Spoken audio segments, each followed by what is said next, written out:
Decisions 2025. Thank you for coming out tonight, and I won't take up too much of your time so that Pablo can get going. I just would like to thank our sponsors, because without them, we wouldn't be here for our 18th consecutive year, which is pretty wonderful. So, the League of Women Voters of Manitowoc County have been so instrumental in making this a reality for 18 years. Is there anyone from the League here? Because if you are, please stand up. Everyone? So a big round of applause for the League of Women Voters.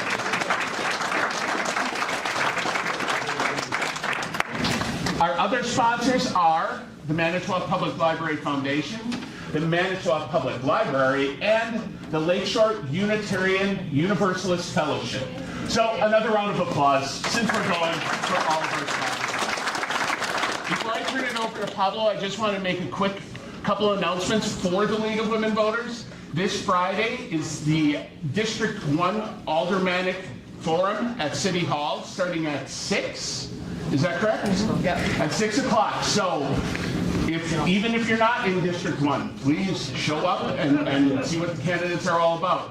There's also on the League's website and their Facebook page information that is being put together about the school board candidates. So if you would like to check that out, please do.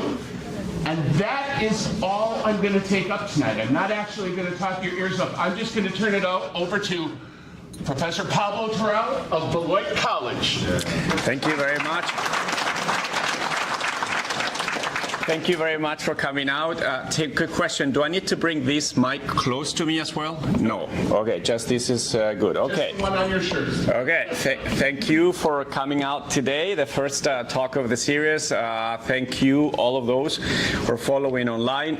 I'd like to open with a thank you, an apology, and a disclaimer. The thank you to the sponsors, to the people who invited me year after year, and also to team for making sure the PowerPoint is ready. The apologies for being a little late. They called a meeting that many people had to attend, and that's back at work. The only time that worked today was at 2:30. So I left my office, literally left the meeting at 3:05, said I can't wait any longer. And then there is Milwaukee traffic. So it was like 10 complicated miles. But I made up for it. I hope I don't get a ticket in the mail.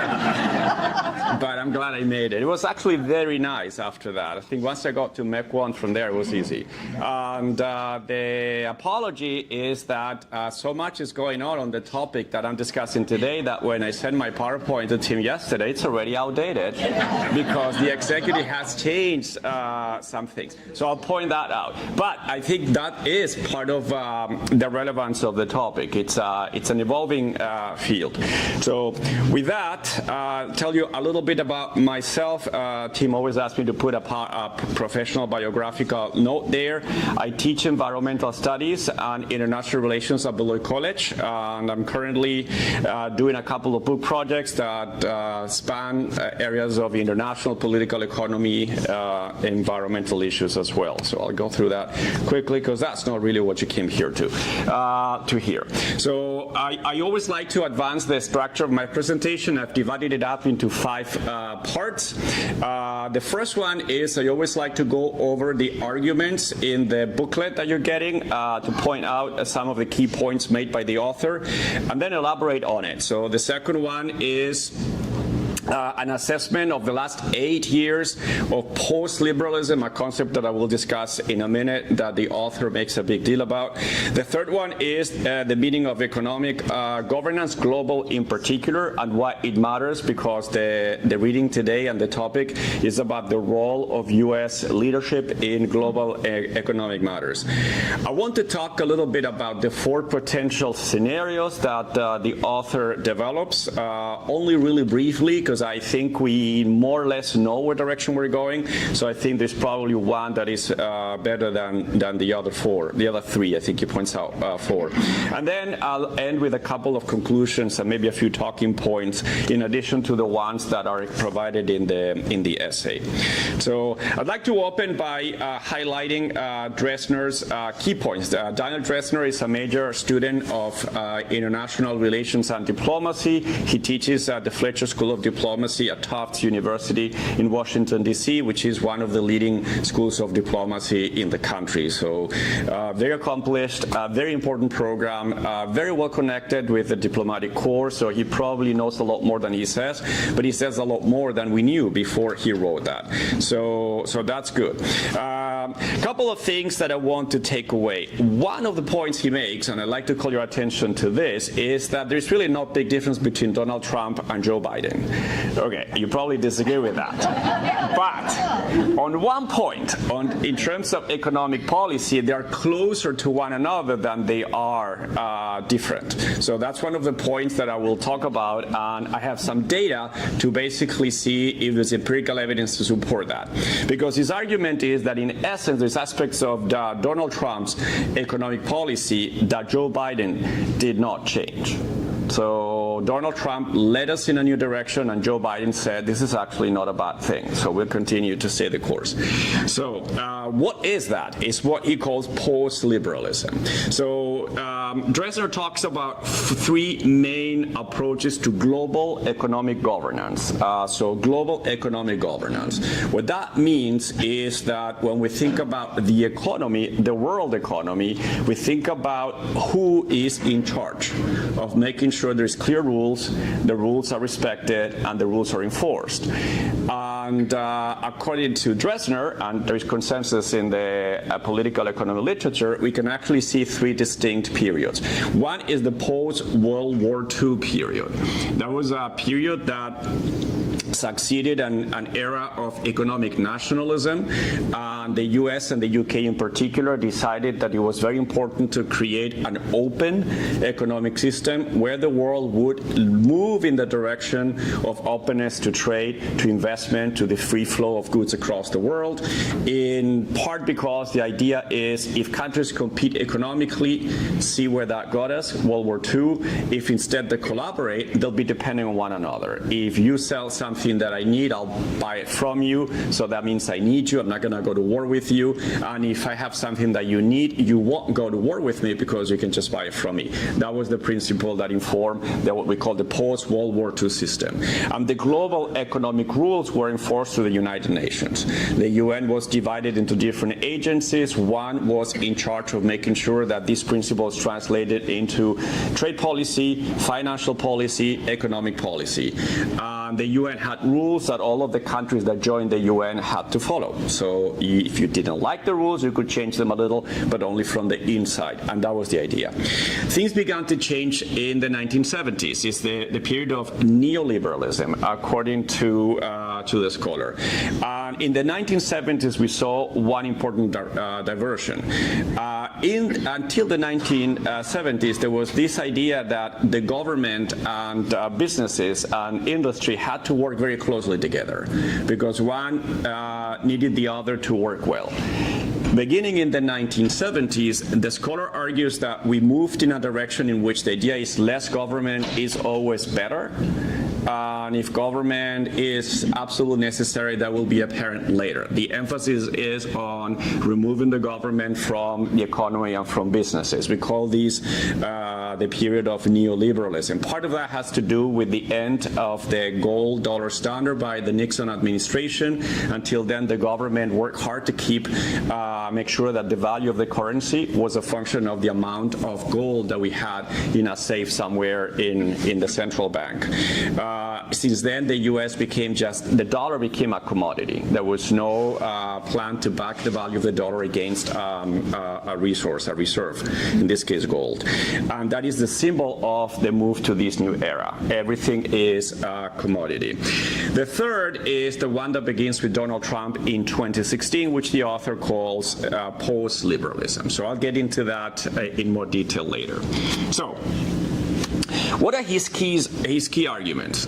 He ends up with four potential scenarios that I will go through a little bit more quickly right now, because as I mentioned, I think we are clearly going in one direction, and I'll point that out later. So the first one is what he calls, we talk much, but we really don't do anything. We're not going to change anything. He calls this hypocritical. In the end, we remain in the same area of free trade. The prime ministers, the presidents will appeal to their critical consumers or voters by saying the market is horrible, we're being robbed, but we're going to do something about this, but we really don't. So that's scenario number one. Scenario number two, fail post-neoliberalism. We basically admit that the government was necessary, the market can't take care of itself, and we move into a new area in which we actually have to redefine, rethink the way in which the government must intervene in the economy for the economy to work well. That's scenario number two.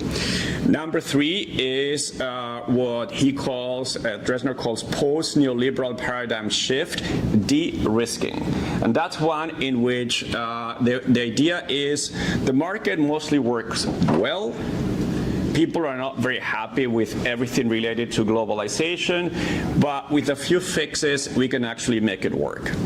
Instead of trading freely with the rest of the world, every country will find a couple of partners, develop a trade relationship with them, and make sure that most of what you need, you produce at home or you produce with those close partners. We can call these regionalism. This is, for example, what the European Union does. This is what NAFTA was meant to do, the US, Canada, Mexico agreement.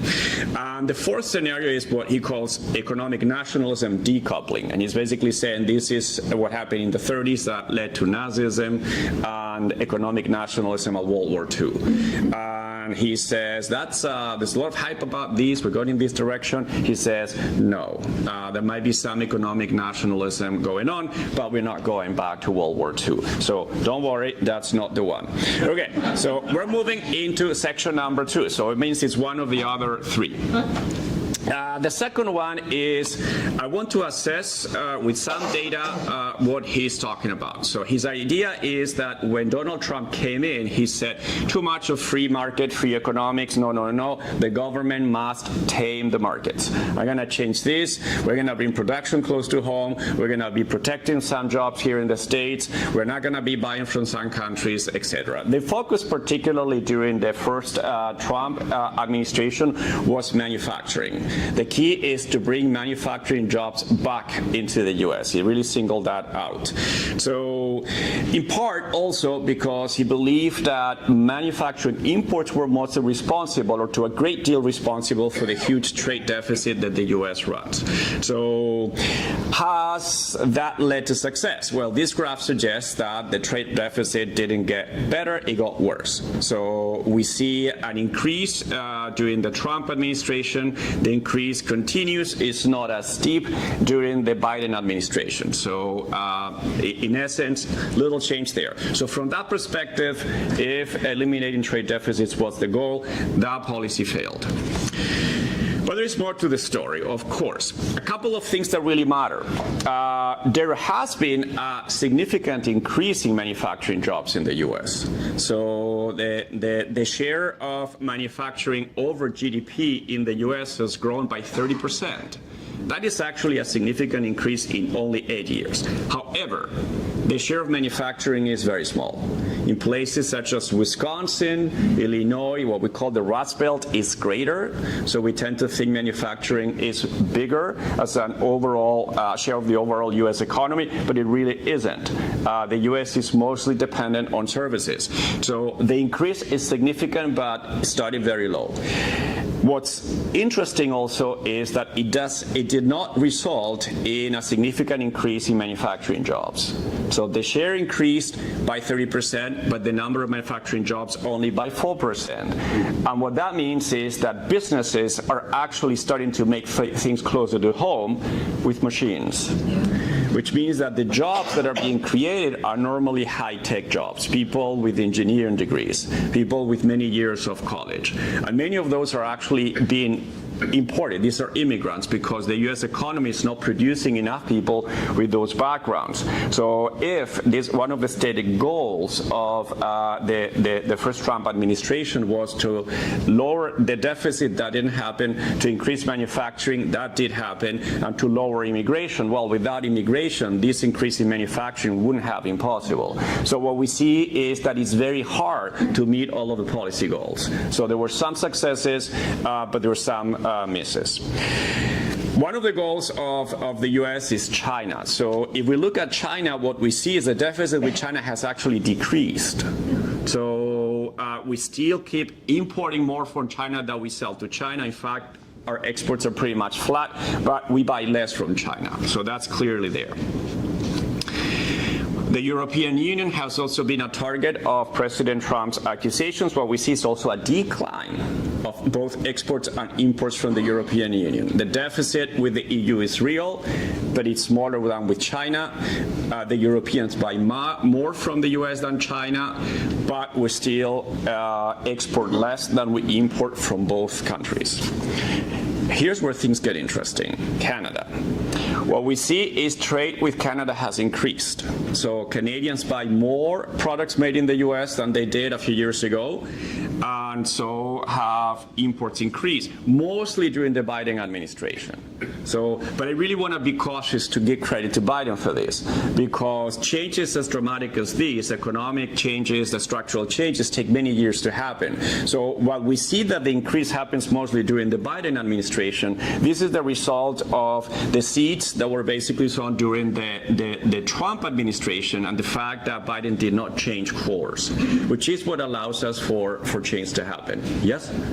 I'm sorry, I can't really tell the colors apart on the projector here. Which one is exports and imports? And I can't either because I'm colorblind. So the top one is can people who can see colors help me out here? I believe. There's no difference. They both. Is it on the computer here? Yes, it is. We're talking the deficit. It's got. Okay, the top one is imports and the bottom one is exports. Yes. We got that. And that is consistent with the president's talk about deficits with Canada as well. So I actually knew there was a deficit, but I wasn't sure if the graph was correct, because when you raise your hand, I'm like, did I get it wrong? Okay, so I got it right. So I should have been able to answer that question because I know the numbers, but not the colors. So what we see is that as trade with China and the EU decline, with Canada it increases, and so does the deficit. We're pretty much even with Canada, now we're not. The Canadians are exporting more to us than we're importing from them. Another significant change is with Mexico. We also see that trade with Mexico has also increased, and we also see that Mexico also exports more to the U.S. than the U.S. to Mexico. And what we see is something that scholars call nearshoring. What's happening here is not that the U.S. is trading less.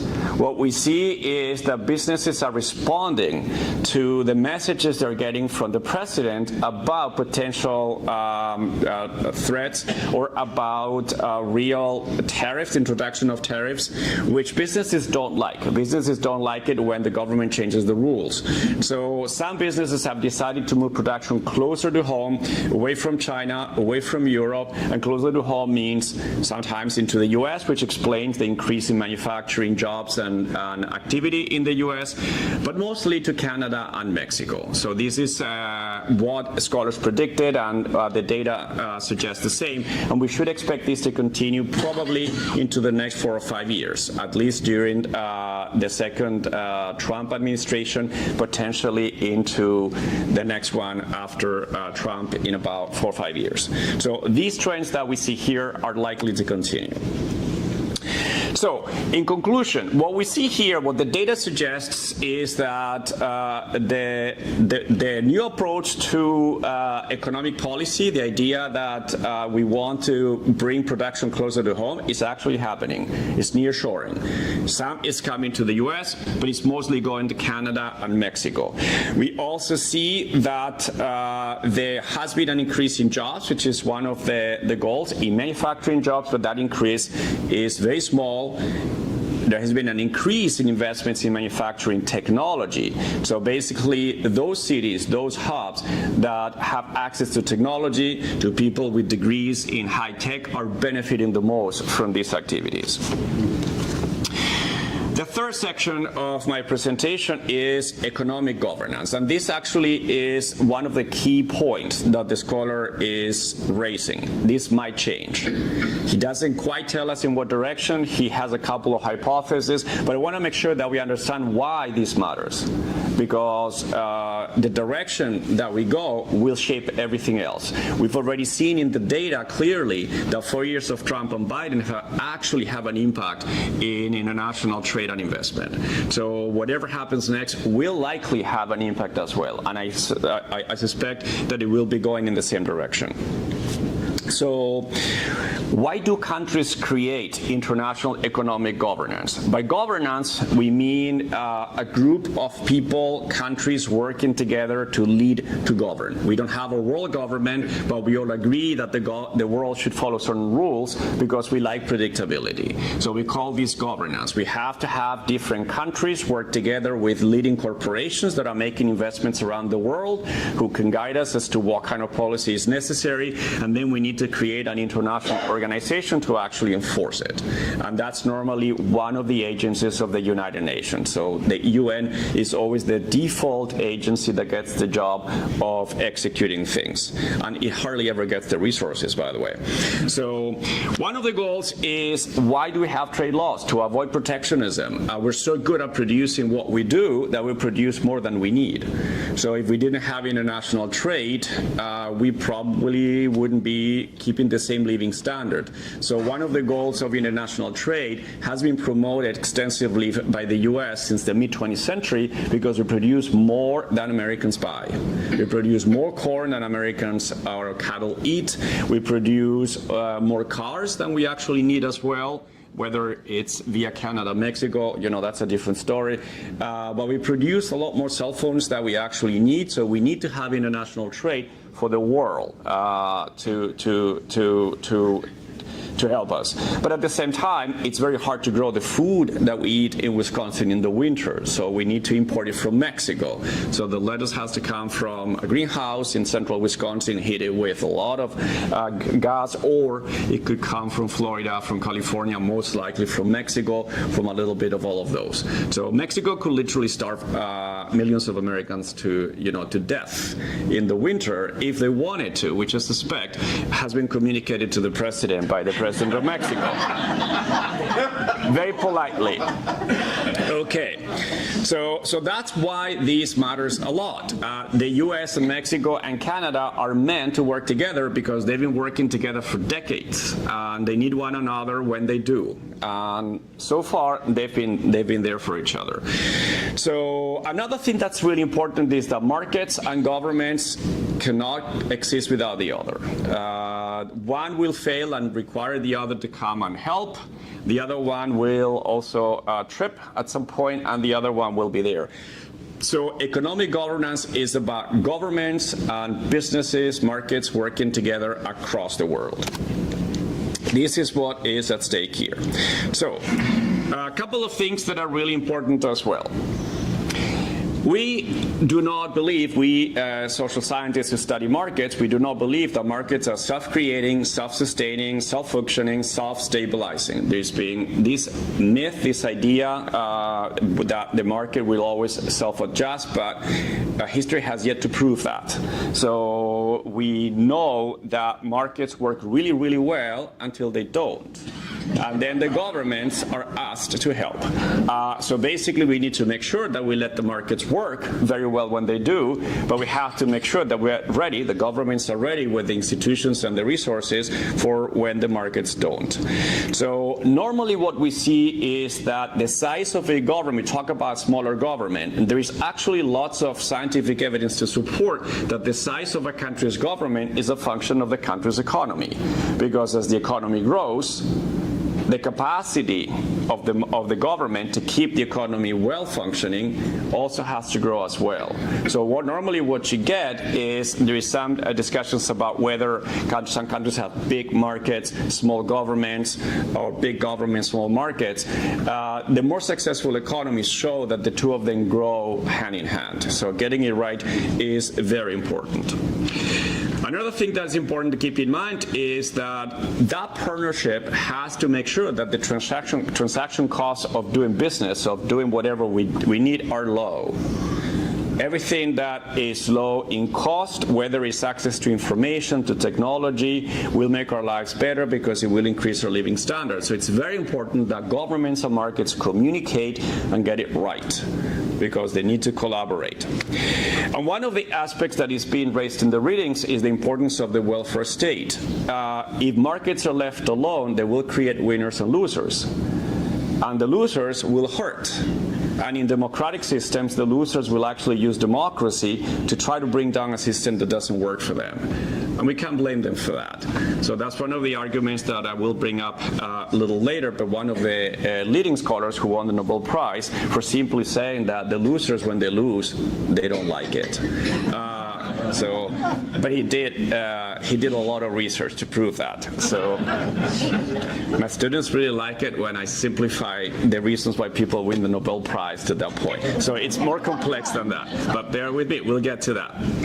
And planting flags in different places, that will make sense a little later. So back to this, why do people resent open markets? And this is key to the argument of international global governance.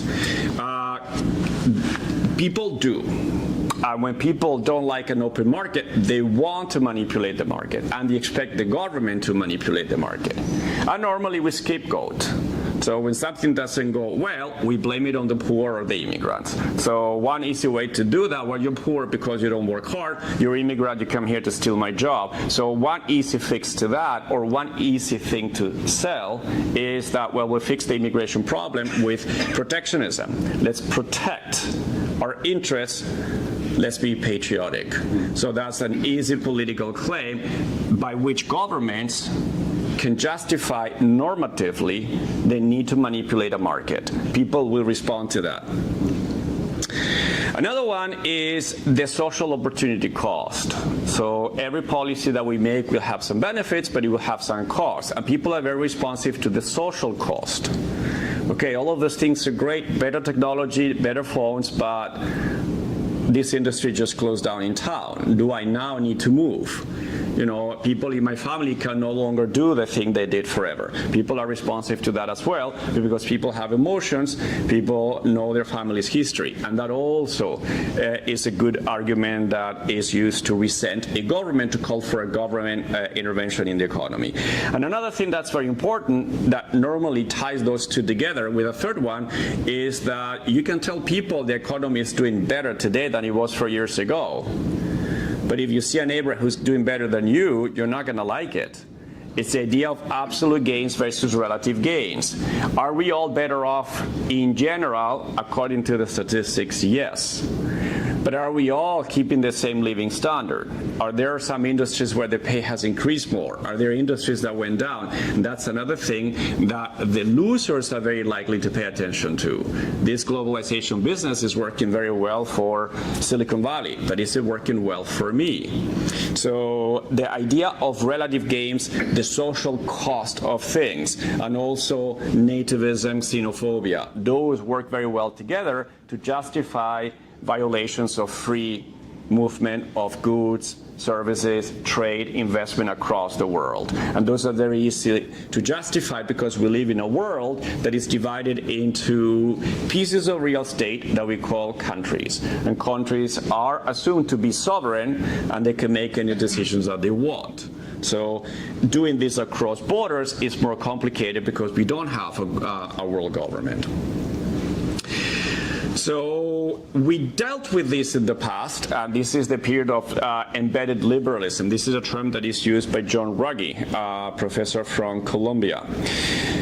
The idea of embedded liberalism is that when governments and states and businesses work well together, they can manage this more or less easily by communicating, by developing cooperation mechanisms, so that when a particular business or industry stumbles upon a problem that has to do with more technology, competition from another country, a particular industry that is very strong in a particular region and all of a sudden is struggling, that becomes a major problem, not just for the industry or for a particular factory, but for the entire region.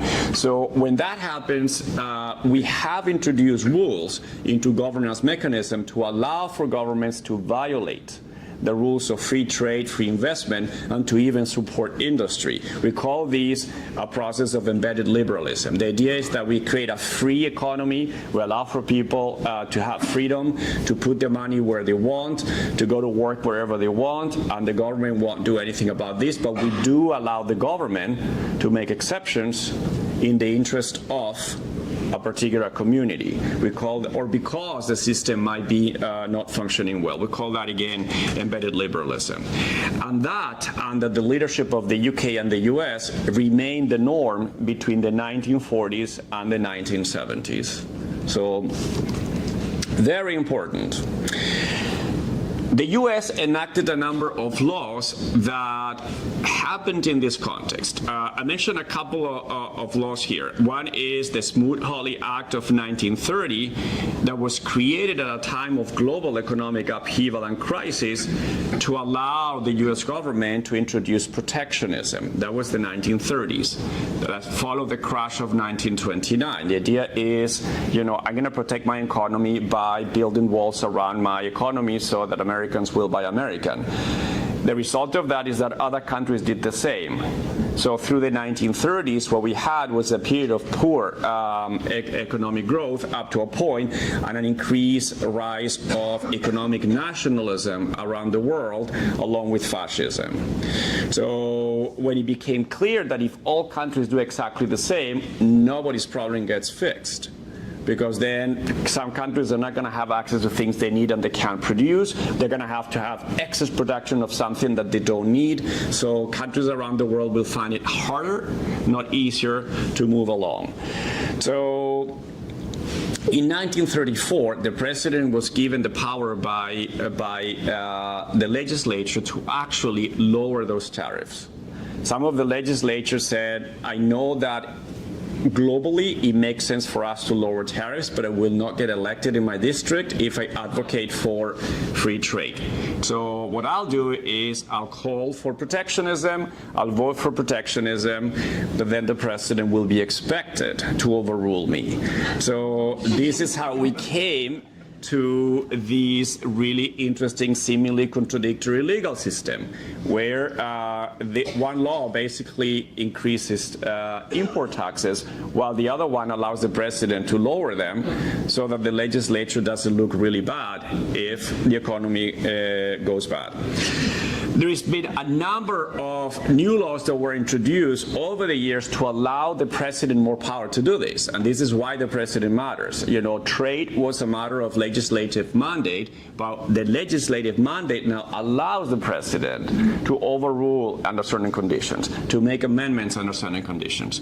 So one that's very important is fast-track authority. In 1975, that was introduced also in the 1970s at another period of economic crisis, where to speed up trade negotiations, the president was allowed to push a trade law through without allowing the legislature to make amendments to whatever the president signed into law. There was a point that there was back and forth communication, but the fast-track law allows the president to say, whatever I see on my desk, I have the power to sign it into law, so you better not give me a draft.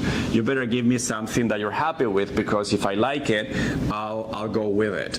And once it's on my table, on my desk, no changes will be made to it.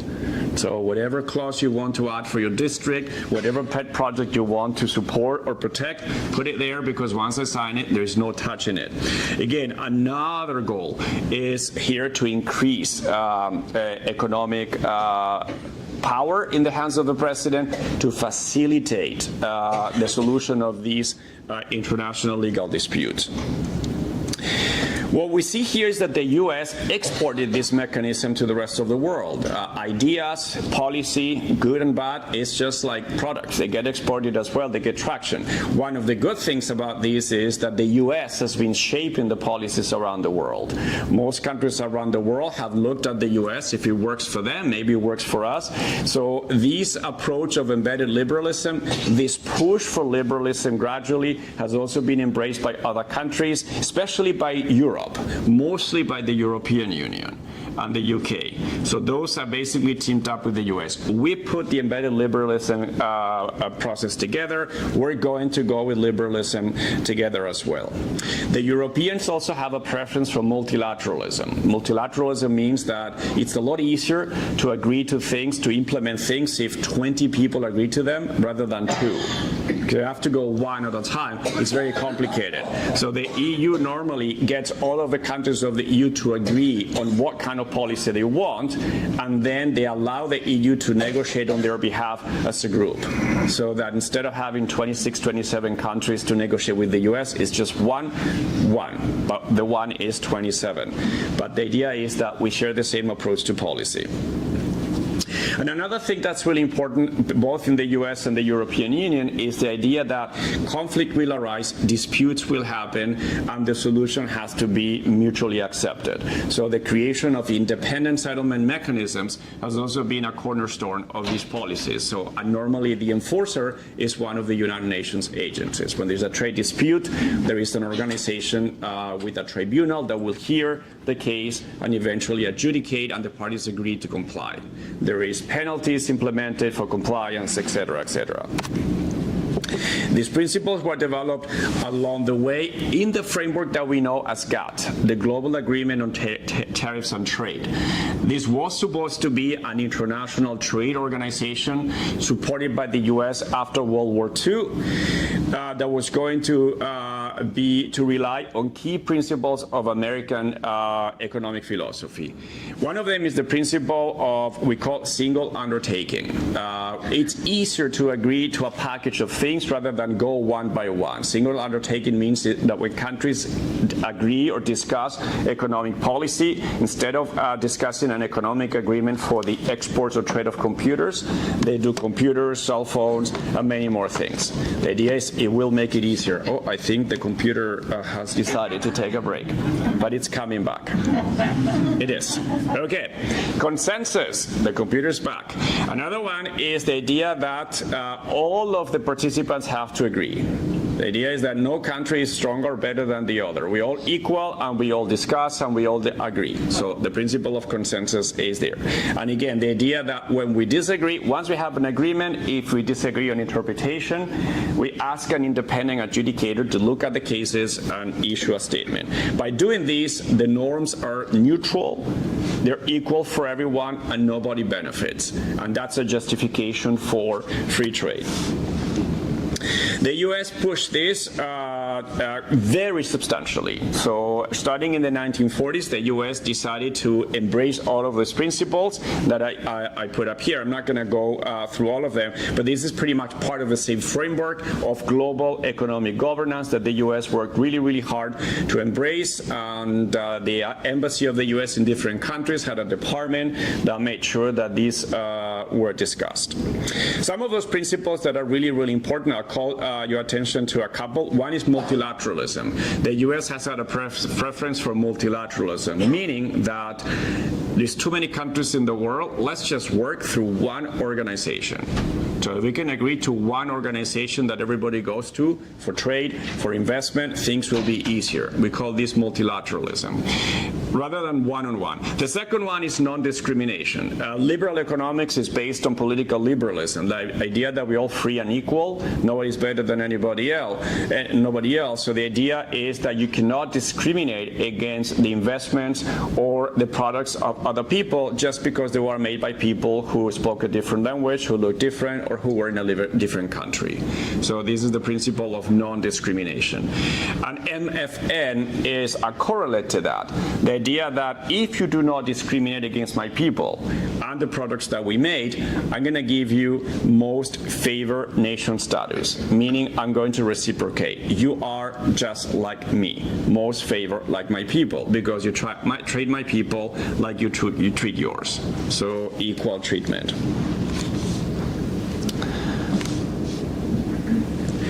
How do you enforce this? Also very much shaped by the US. Let's keep it simple and efficient. A very small bureaucracy. The rules of international trade and investment are enforced by a very small bureaucracy, a very small secretariat, are mostly based on self-compliance. If you join the trade regime, you agree to comply, and you do. And if you're caught in violation, and the court basically provide evidence that you violated, we're going to enforce it by allowing the other countries that claim that you were unfair to, by asking and giving them a chance to discriminate against you in the ways that you discriminated against them. So there's no need for a police, there's no need for going to jail. And this is what has been making the news lately. The US said the other day we're going to pass a 25% tariff on Canadian imports on a number of things, and the Canadians basically said we're going to pass a 25% tariff on the importation of American goods, such as spirits, guns, toilets, the kinds of things that Canadians decided to zero in on. It's fascinating because they could have chosen many, but they chose toilets, guns, bourbon. So there is normally a very interesting story behind this. Canada and Mexico in particular know US very, very well. So when they do not pass a blanket 25% tariff, they choose a few products. That means they want to affect industries and companies and districts of particular legislators. They want to hurt those. So they're after someone in Kentucky. Who might that be? So think about where we make toilets, think about where we make all of those guns, and those are the kinds of things that Canadians have done. The negotiations with Mexico have been very, very quiet, so I don't really know exactly what kinds of horses are being traded here, but I think probably Mexico put lettuce on the chopping block. And imagine if you're a vegan. Yes. Okay. So again, the US has not been alone in this. The EU, the European Union, has also teamed up. It's if you want everybody to follow the rules, you have to make the system legitimate, and you do it by having others who are willing to invest the resources to make it work. And I do emphasize the EU has been there from the beginning. The EU wasn't there in the 1940s, but EU members such as France and the UK were. Then the European communities, now the European Union, have been there supporting the system. So the US probably played more of a leading role, but once the EU jumped on board, they'll say, we can run this as well. And I think it's a good idea. So the reason why President Trump has singled out the EU because for sanctions, so really goes to the core of the principle that one country alone is probably not going to be able to facilitate international economic governance. But when you have someone like the European Union willing to do that, then things change, which means that targeting the EU is not very good diplomacy. So I'm hoping that that is going to be resolved. That's my hypothesis. Okay, so what is the history of this? This took a long time to implement, but the idea was there from the beginning. Okay, economic liberalism, freedom and equality, non-discrimination on the basis of the national origin of goods and services. How do we do this? Well, we create the International Trade Organization. That was almost in the plans, and then the US decided not to ratify it. So then we needed to recalibrate. We created the global regime on tariffs of trade, which eventually became the WTO, the World Trade Organization. So all of these rules that we're talking about are now being implemented by either of those two organizations that are working hand in hand. And these are the principles, as I mentioned, very basic, that we follow. Most favored status, reciprocity, prohibition of non-tariff barriers. In that sense, President Trump is using the most preferred violation of trade. It could be that there's others that that are harder to remove when implemented, and they're not as effective. So safeguards are allowed. If all of a sudden one of your regions is facing major economic collapse, you can actually make exceptions temporarily to bring that region back.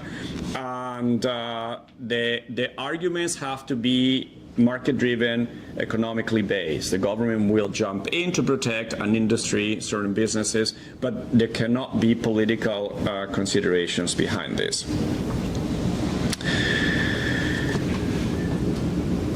Negotiating a free trade agreement is very difficult. The goal in the 1940s was to move in the direction of freer trade. There was no expectation that we would ever have absolute free trade. Very few countries practice absolute free trade, certainly not the US. But periodically, countries will agree on what industries to prioritize. So I'm not going to walk you through all of these, but this is the way the system works. What we know as the Kennedy Round was launched by President Kennedy, and under the leadership of the US basically said, why don't we agree to lower tariffs by a certain percentage or put together a basket, we normally call this basket, of services or products that we're going to open up. Once we agree with that, we move on. So that was the Kennedy Round. Accomplished in 1967. We moved on to the next round, Tokyo Round, led by Japan. And then we found new industries, new products, accomplished by the late 1970s, and on we moved into the era of nationalism or neoliberalism. So I want to pause here for a moment, because this is when things started to change. In the 1970s, especially in the 1980s, led or sped up by Margaret Thatcher in the UK and Ronald Reagan in the US, both the US and the UK, which is now in the European Union, so also the EU, decided that less government was always better. So now we needed to go more aggressively to remove interventions of the government in the economy, because there was this assumption that economic liberalization would lead to democratization. So this became as much as economic policy as a political goal. If we can get countries around the world to eliminate, to downsize the government and to empower the economies, then despots and autocrats are going to have less power, their economies will boom, a middle class will arise, and the middle class is, by choice, always democratic and liberal. So that is the theory. And both Reagan and Thatcher started to push this, including by making changes to the international global trade regime, by accelerating liberalization, by pushing further liberalization. They basically mandated countries to balance their budgets. Ironically, neither of them did, but whenever a country had, I mean, those of you who are old enough probably remember the highest interest rates in this country happened in the 1980s because the government was increasing expenditures but was not collecting enough tax revenue. But they really pushed out. If you get a loan from my country, if you are a developing country and you need money to get the economy back, you need to balance your budget. So that was one of the arguments that has been used against the US and the UK. You preach a Bible, but then you practice a different one, and I can't connect the two. So another one is to lower taxation in general. Deregulation was very important. Less laws are better than more laws, and the idea is people will do the right thing. The government doesn't need to put a straitjacket on them. If you want good finance, let the financiers do what they think they should, because they'll do the right thing. If you want to produce cheese, let the farmers produce it, because they know what's the right cheese. What's the right cheese, yes. What's the right way to make cheese. So that is the idea. Things started to change very quickly. So the Uruguay round was very successful in the sense that more liberalization happened. And then things began to change. As we got to the new round, Doha round, the Middle East becomes very interested in this. You know, people talk about the end of oil, the move towards a post-oil industry. We need to find ways to come back. So the Middle East tries to industrialize and tries to bring in new economies, new products. And there's a couple of splits here when it comes to liberalizing. Some countries are really willing to liberalize manufacturing. Some, including the US and the European Union, want to liberalize services because they're very interested in selling software, in getting financial services out. Some countries like Brazil are really pushing for liberalizing farming because Brazil's farming industry is very competitive. The US and the EU are not as happy with that. And 24, 25 years later, we haven't really gone very far because different countries are pulling in different directions, which is a signal that Joseph Stiglitz got it right. Joseph Stiglitz is the professor that I mentioned earlier. So why is it taking so long since 2001 to move further into more liberalization? His argument is the discontents. He wrote this book. He spoke a lot about globalization in the 1990s, and he said globalization has been great for a number of reasons, but we run the risk that globalization might be stopped because the losers know they're losing, and they don't like to lose. So those who are stuck in industries that are not doing very well will try to get the power to change the rules to stop the system. So this is a classic book that he wrote in the 2000s that was published about, again, 10 years ago. So let's look into that a little more. So where from here? So these are Drezner's arguments. So his idea is hypocritical post-neoliberalism. Talk, talk, talk, do nothing. So that is one of the ideas. Okay. I think that has a little bit of merit because a little bit of what we've seen, the idea of nearshoring from China and from Europe to the US, Mexico, and Canada might be going on. But if that were all talk but no action, then we wouldn't have seen that. So what we see here is we see there is more than talk here. Talk is actually being heard, and companies are making investment decisions because they think there can be consequences, there is going to be actual policy.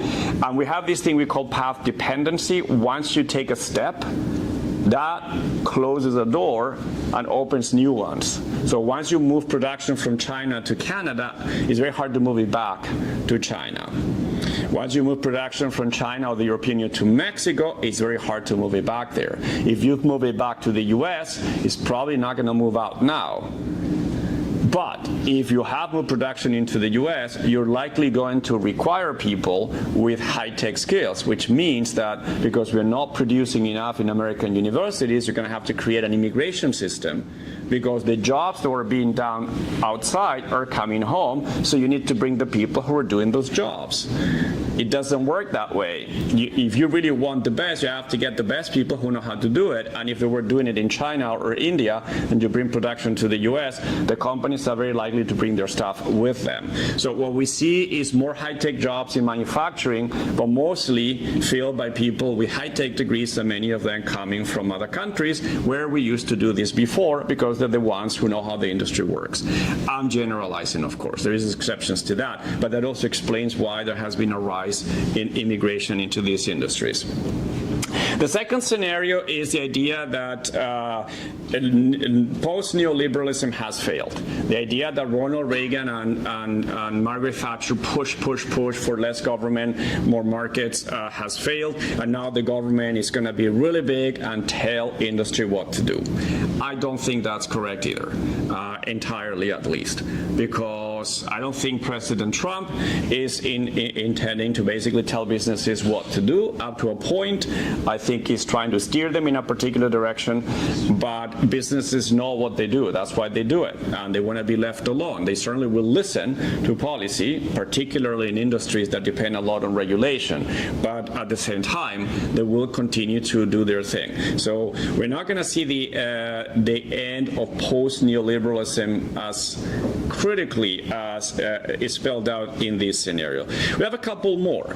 So are we moving into this direction of de-risking? And I think that's the one that Drezner suggests we're going, and I think there is evidence to suggest that that is the case. The idea is that the age of globalization that we saw up until the 1990s is probably coming to a close for now. The growing path towards more economic nationalism will continue, but we're not going to basically become isolated economies at all. We're more likely to buy certain things from home or from our neighbors. So I think we're going to continue to see more production coming into the U.S. from Canada and Mexico, and from the U.S. to those countries, because exports from the U.S. to Canada and Mexico increased as well. Which means that the European Union and China are going to be less relevant to the U.S., but they will have to make a move and find their trade partners. So what we see is a process of regionalism.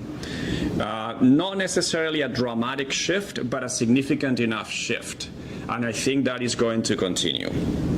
The idea of decoupling what happened during the age of economic nationalism in the 1930s that led to World War II, that's not going to happen. The U.S. is not going to produce everything, even President Trump knows that, and we will continue to have imports from other countries, and we will need to continue to export beyond Canada and Mexico, but if we can really trade with those two, we do have more power to shape their policies. They will listen more, and that's, I think, the direction of the next 4 years. Now, these policies will have an impact. I was telling you that the PowerPoint is already dated. Yeah, the first line there is dated. 25% tariff on imports from Mexico and Canada, 10% for Canadian energy, which is likely what's keeping us warm here in Wisconsin. Well, those are no longer happening according to what the radio said today. So they were dropped in 2 days. Conveniently, normally a threat like this happens on a Friday, and they get dropped on a Monday. So this is normally done. To me, that's called damage control. But next up is China, 10% tariff, and China is very quiet. The European Union normally starts responding really quickly. So the EU has said, well, we've been here before, and we know what happens. And what happens is the EU, like Canada and Mexico, will identify key districts by key legislators that they believe have more clout over Donald Trump to invite them to do the ask. Okay, President Trump, this is putting me in a very difficult political situation because, you know, this is really affecting my industry because we're selling a lot of this stuff in Europe. Think bourbon again, think Kentucky. Who might it be in Kentucky? Okay, Kentucky controls foreign policy right now. Okay. So, but if those tariffs are implemented, the cost will be clear. The reason why economists suggest that if left alone, investments and trade will find the path of least resistance. We find the cheapest way of making things, which means that if you tweak that, we're not going to be able to do it. We're making things more expensive. So,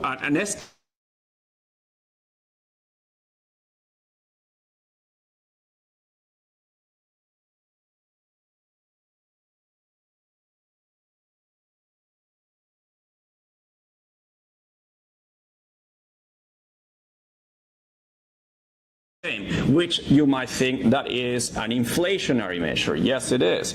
So President Trump ran on a ticket, I will kill inflation. So if he actually does this, he will increase inflation. And he knows it. That's why I think that the tariff thing is more a way to pander to his voters and probably to get Canada and Mexico to move a little bit in a new direction. But I don't think that we're looking at a trade revolution. We're really looking at another bend in the road.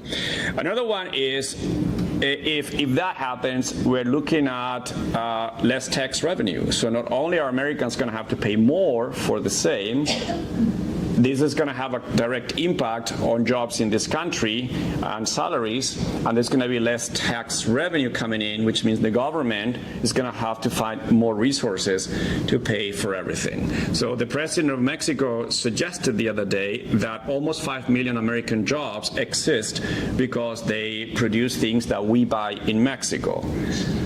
So think about that.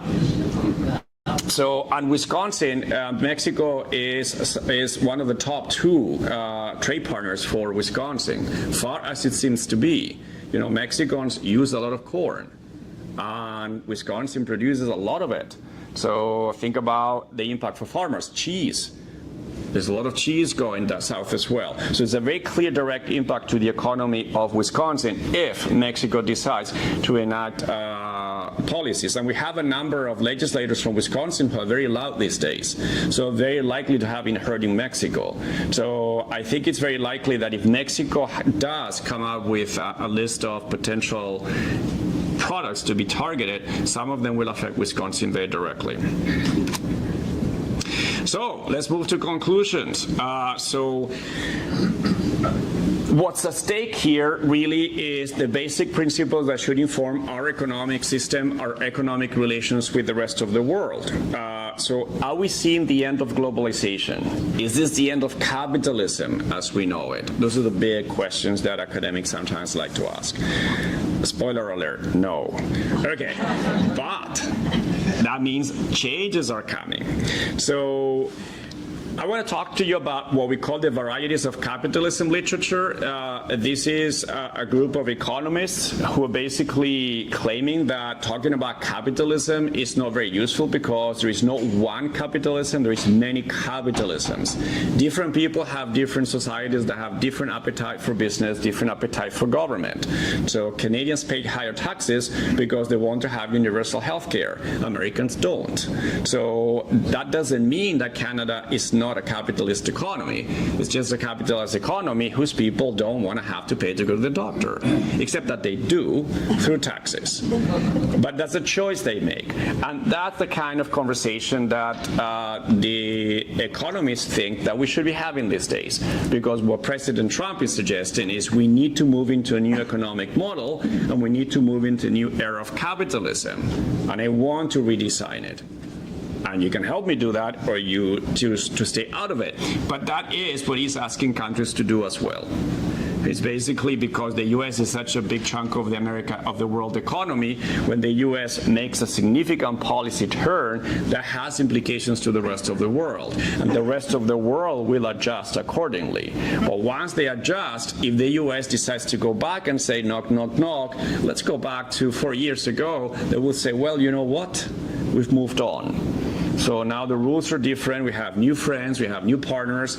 Our economies have moved in a different direction. So we're very welcome to work with you. But now the terms are going to be different. And all of that is what's fascinating about the years that are coming. So what kinds of varieties of capitalism are we looking at? So one thing to keep in mind is free trade as a policy, as an end in itself, which was a goal of the Reagan and Thatcher administrations, no longer seems to be the case. The policy goal is not free trade. The policy goal is something that trade should facilitate. And trade can be manipulated to facilitate those goals. That's Trump's approach. The protection of manufacturing jobs in the U.S. For me, he's saying, trumps free trade.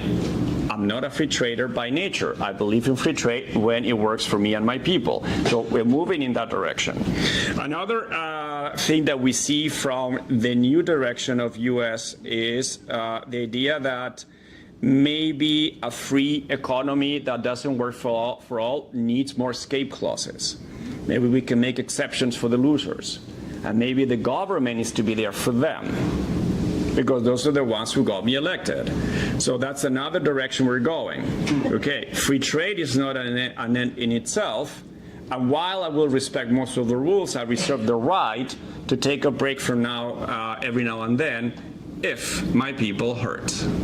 So that's another important change that we see.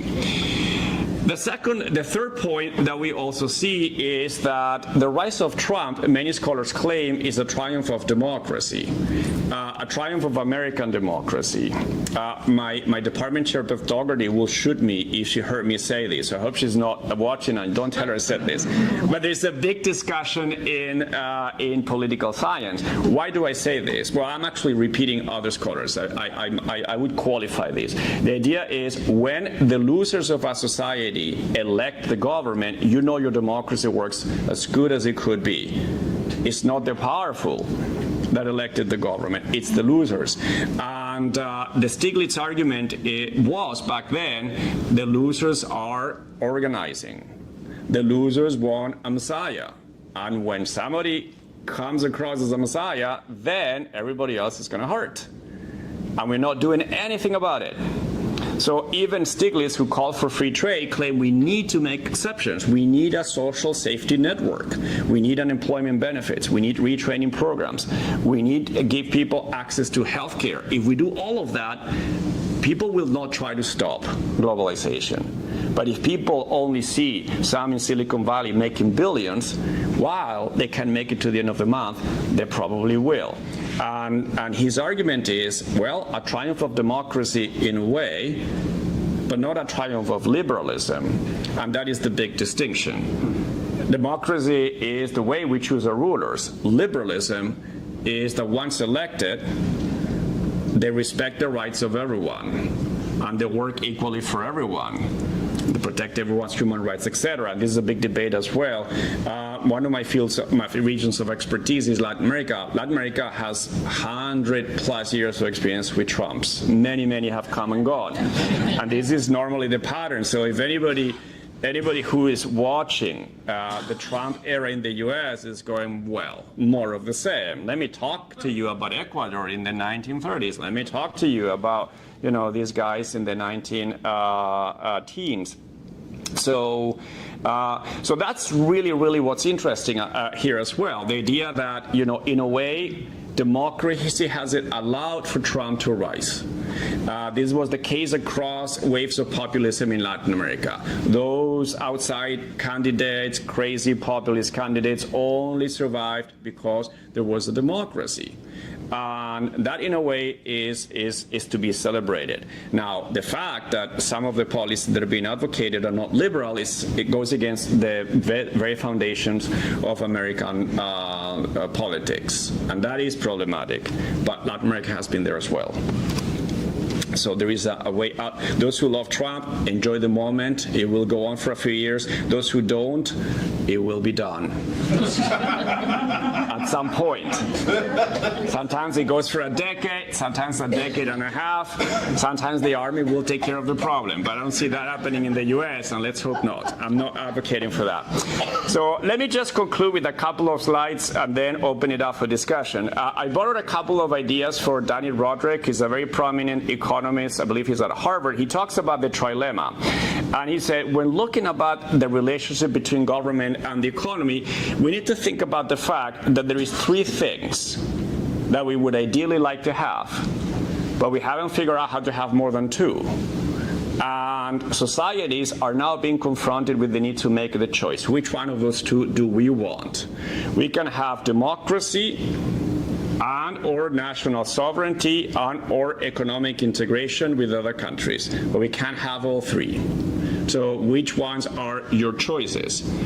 Donald Trump is choosing the first two.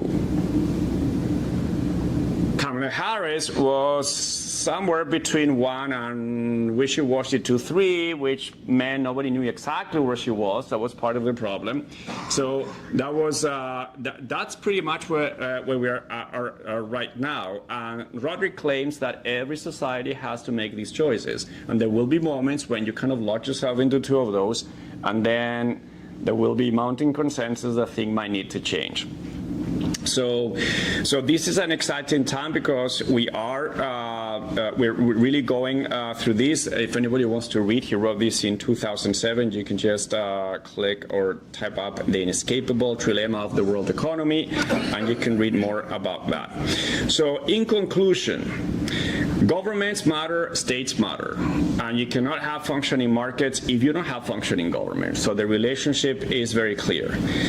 But governments matter to people very often more, or at least as much as markets, as economies, because governments represent countries, which are the basis for identity. People identify with others on the basis of who they are because they find sameness in them, and that identity is national sameness. That matters a lot. So people tend to relate better to those of their own national background than to those who are selling things or making things on the other side of the world. Another thing that we learned is that the economy fails periodically. We've gone through a financial meltdown. We've gone through a real estate crisis. We've gone through high unemployment, high inflation, COVID, and the government was expected to be there to help. So that's another reason why governments matter, countries matter. Governments play a very important role, and the institutions that they facilitate and create matter as well, because a well-functioning government is critical to a well-functioning economy.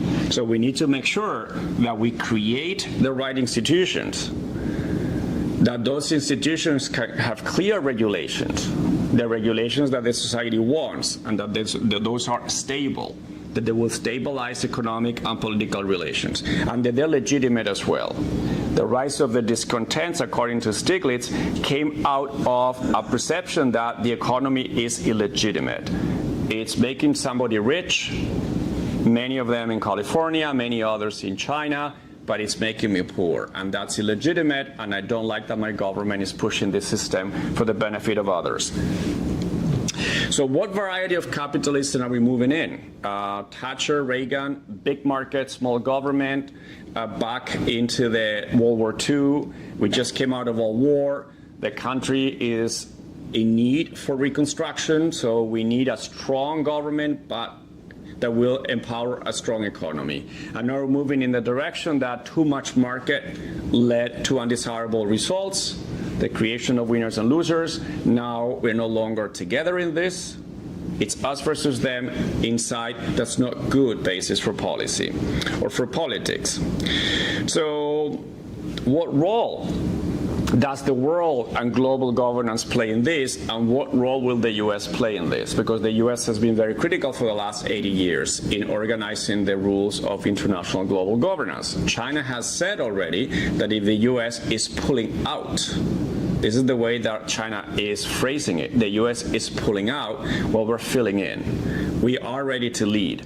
Those who are interested in free trade, come, China is here, we will continue to lead.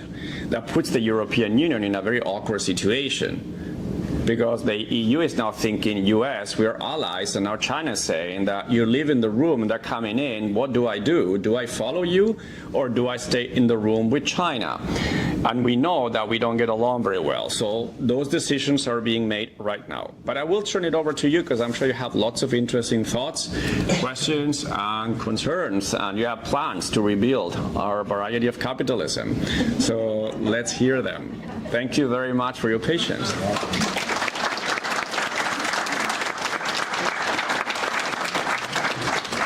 All right, we have approximately 20 minutes or so for question and answer.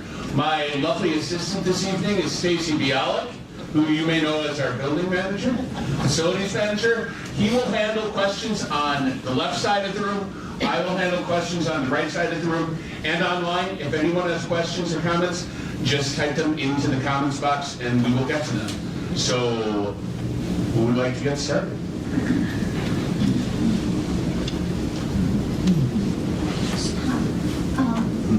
Hold it very close to your mouth. So the losers elected Donald Trump. That is the Stiglitz hypothesis. Okay.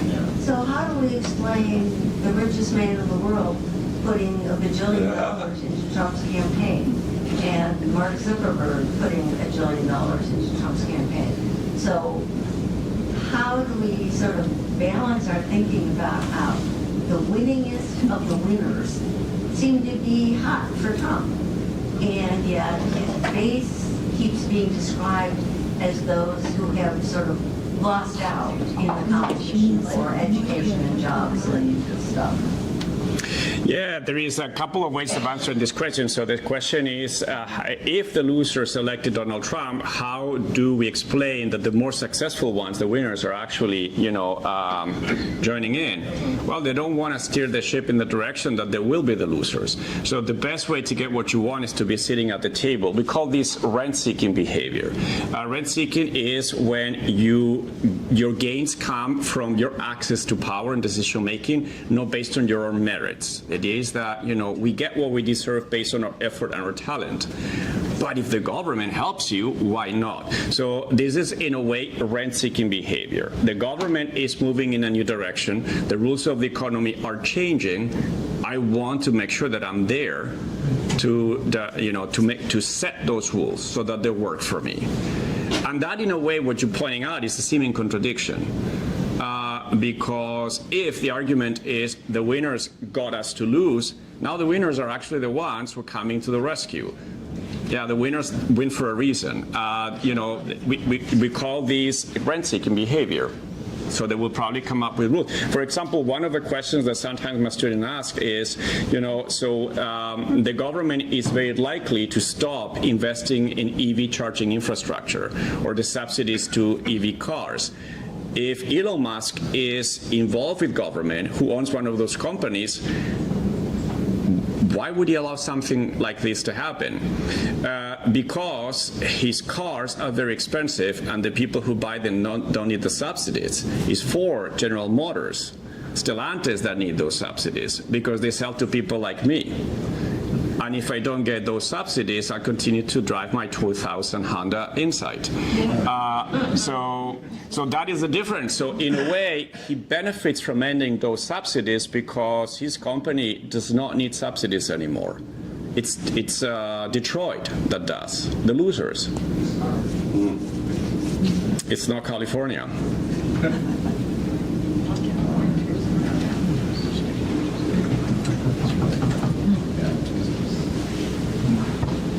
So how, I think I understand what you're saying. That was kind of one of the questions I had too about why are the winners running the government if the losers won. But why are the winners dismantling the government if the government is a necessary part of a functioning market system? Yes, one of the arguments is that, so part of this is rhetoric. The idea that the argument is the losers are losing because the government is corrupt and it furthers the interests of the successful elite, whether it's the elite from Paris or Beijing, etc. So we come, we take over, we fire everyone, and we bring our own people. That is the idea. The idea, this is very common, I mentioned, common through waves of populism in Latin America. So you really study populism in Latin America, you know what's coming. So Donald Trump is really reading from the history books. So basically, their government does not represent everyone. They control the government for their own benefit. Now we're coming in, we bring our own people, and the government is here to serve us. We're going to hire our people, we're going to take care of ourselves. It's us versus them. And that's what they're doing. Or that's the message they're trying to send out. Of course, if you dismiss everybody, then you lose the talent and the know-how of the people. One of the problems that, for example, Venezuela had when the Maduro regime, Chavez, came to power in Venezuela was the idea that, now I'm in control. I'll be talking late 90s, early 2000s. So the first thing that I'll do, for those of you who put gasoline at Citgo, Citgo is the American subsidiary of the Venezuelan oil monopoly. So they fired many of the people who worked for Citgo to bring their own. And then what they realized is that, the people didn't have degrees in engineering, so they didn't know how to operate an oil well. They didn't know how to turn the oil into gasoline. So that was part of the problem of Venezuela, which hasn't recovered from. But that is part of what could be happening. But I hypothesize that the executive knows this. So a lot of this is more symbolic talk than anything else. It is very disruptive, and it is concerning. But I imagine that most of the government employees who are threatened to be fired probably won't be fired, and they will be needed. So we need to separate out, in a way, the rhetoric that is trying to suggest to my losers, you got me elected, I'm taking care of you. And you make a big splash about this, and then at some point things go a little bit smoothly when you actually make the difference that you want to make. So very typical case of populism is, I'm an outsider. So this is not Donald Trump. This is what we know from Latin American history. Again, going back to the late 1890s, there's waves across the region. Somebody is a loser. And somebody finds political potential to run for office as the Messiah. They don't like you, they don't like me. They'll try to keep us from going, they'll try to lock us up, they'll try to kill us. But if you take care of me and you get me elected, I'll clean up house and I'll deliver for you. And they'll try to bring me down, but you're gonna come and bring me back. And we're going to be doing that back and forth, and that's exactly the process. So then, the populists get elected, they start passing these blank policies that are borderline legal, if not illegal, that are not necessarily based on the idea that the more qualified people should be the ones running things. You bring your own allies, the people that are totally loyal to you because you know that they will never betray you. And that's who you surround yourself by. And that's how you create your government. And if elections happen, you will be eventually voted out of office. Like I am being voted out of office right now. But then, depending on the political capital that you have, depending on whether there is other politicians willing to capitalize on this, that wave will go away. It is harder for it to go away in the US because the US has a political system based on the Westminster style, winner take all, which is a biparty system. It creates a biparty system. Latin America historically is based on the European system of proportional representation, which means that it's very likely the legislature will require a coalition of different political parties, which would allow for a group of parties to bring the populace down and out. It's harder in the US because of the nature of the system, courtesy of the British Empire. Can't change that now.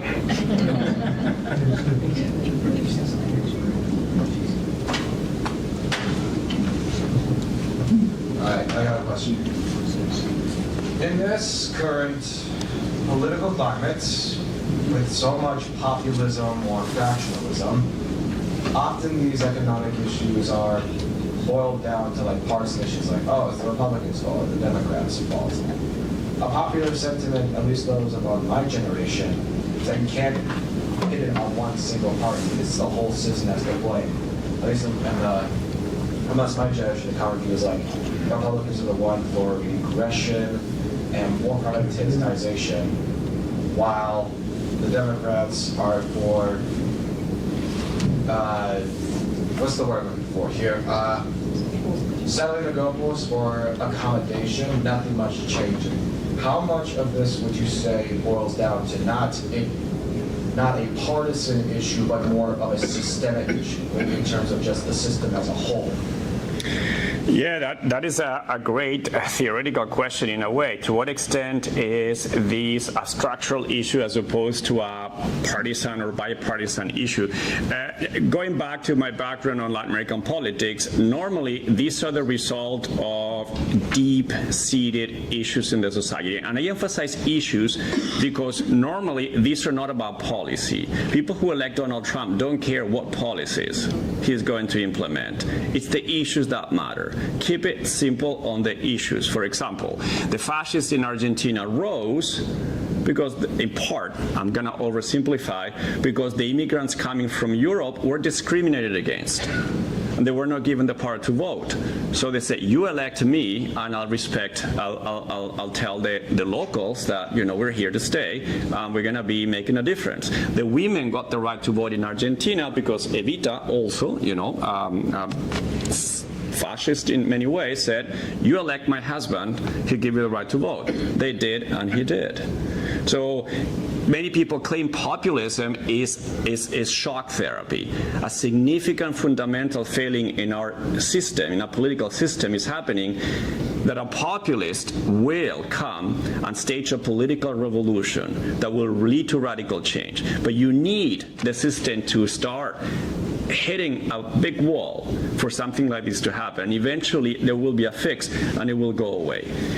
So from that perspective, this goes beyond the partisan issue. This is more a bigger issue about who the government represents and how.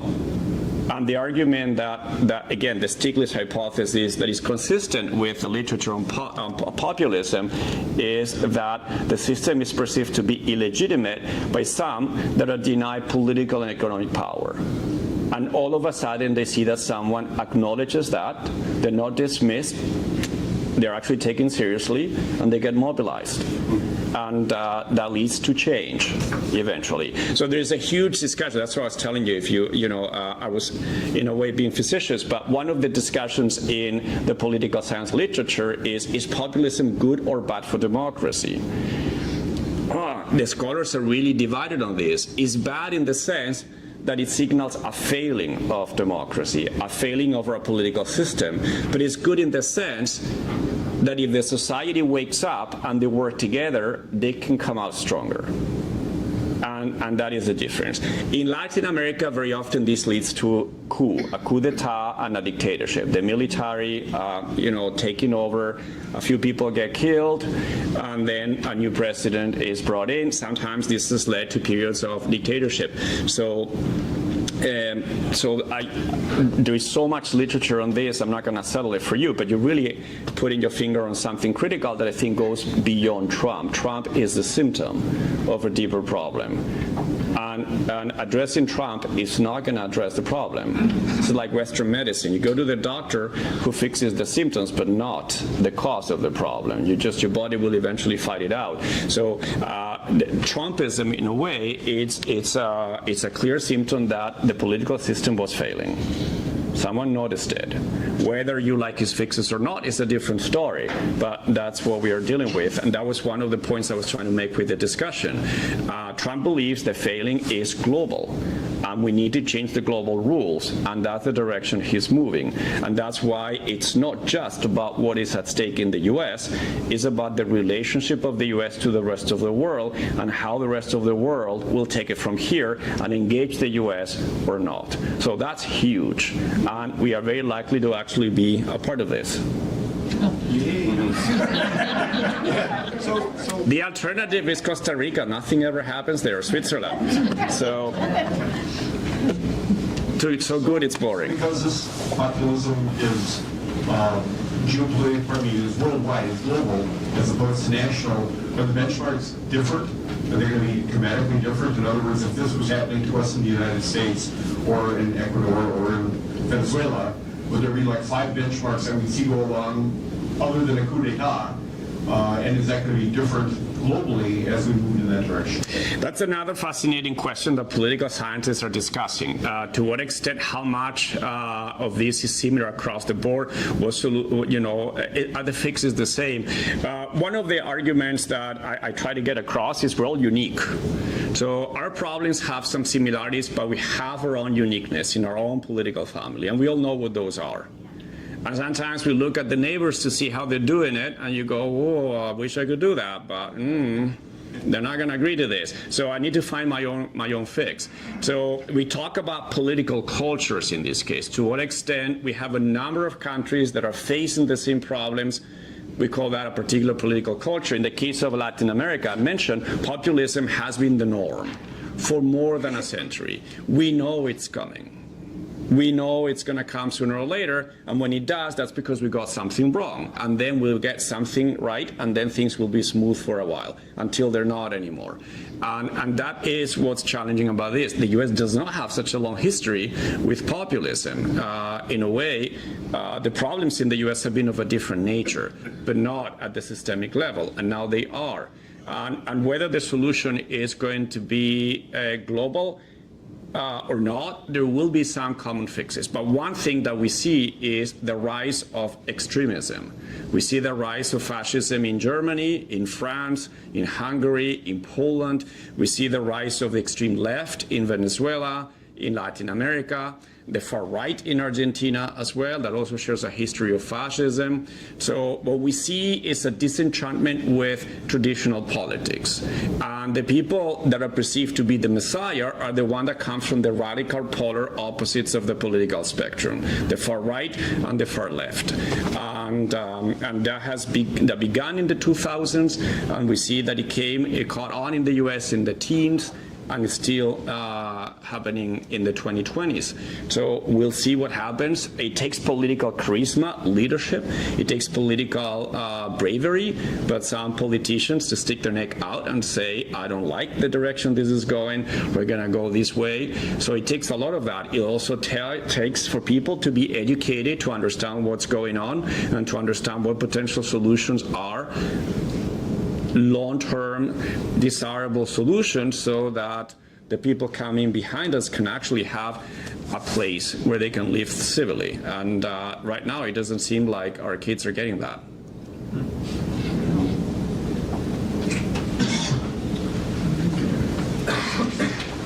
What were saying that economic nationalism linked to fascism, it seemed to be... In the 30s. I'm sorry? In the 30s. In the 30s, but actually in the 1920s there was a lot of liberalism here in the United States. You know, it was very liberal policies in other countries too, and when the economy crashed, for example in Germany, Chancellor Evers imposed killer austerity, you know, that pretty much opened the door to fascism. We have decades of liberalism here, and we end up with Trump. For example, in Italy, in 1919, there was the finance minister who was a banker. He imposed killer austerity. He liberated the prices 800%. You know that in 1919. 2 years later, you got Mussolini. So it seemed that it's actually the opposite. It's liberalism. We got the experience here in the United States. What's happening is that responsible political parties, say like the Democrats here or other parties that more or less represent the middle class and the working class, they abandon it. And here in the United States, the Democratic Party abandoned the working class, unions. So then, yeah, people feel losers, and they are losers, you know, and then they are going to find whoever else, you know. So I'm not sure. Now, the other thing you were saying is that liberalism and democracy go together. Not really. I mean, there are plenty of dictators all over the world and authoritarians that they have free market economy, and the guys are super authoritarians. You can do business in the country, so not necessarily authoritarian. I mean, democracy and liberalism go together. Yeah, you're giving me credit, don't deserve. That was Ronald Reagan. So the idea that if we have free economies, we'll have free democracies, liberal democracies, and Margaret Thatcher. So you share a lot. I don't know that I can add much to that. I mean, yes, a couple of things apropos of what you say. What we do in science sometimes is to try to simplify in a way the complexities of the world, to try to make sense of this, to find patterns of continuity, patterns of change. So you talk about the liberalism, authoritarianism. We call these the pendulum swings, and that is what we call the domino theories in a way, like the idea that people in one place try one thing and then the others next door try it too, and then the others try it too. So that's what we talk about, waves of democracy and waves of authoritarianism. We learn policies. There is a German scholar who wrote this idea, a book that said that ideas don't float freely. The idea is that ideas travel around the world, but there has to be real citizen needs, material that will invite the people to borrow ideas. And he talks about the spread of some ideas across the world. The idea is a country that comes up with something that works, a norm entrepreneur, a norm diffuser, somebody who sends it to the world. Donald Trump is a norm diffuser. He's diffusing American protectionism to the rest of the world. And then there is challengers, such as Justin Trudeau in Canada, and there might be adopters, such as, for example, Orbán in Hungary. It could have gone the other way. But yes, great comment. So I don't really have a lot to add to that. Maybe just a couple of those tools that we use to try to explain things or to try to make things a little bit simpler. And unfortunately, sorry to not, but it's not me, it's the system. So thank you all for coming tonight. I'll big round of applause for Brian.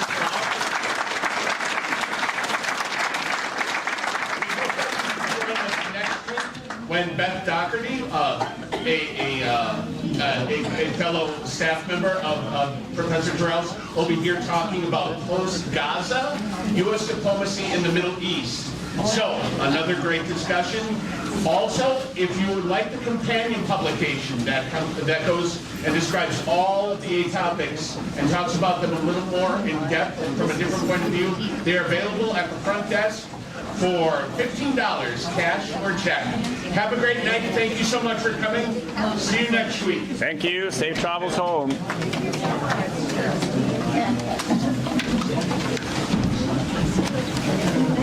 Very enlightening. Thank you so much for I feel coming.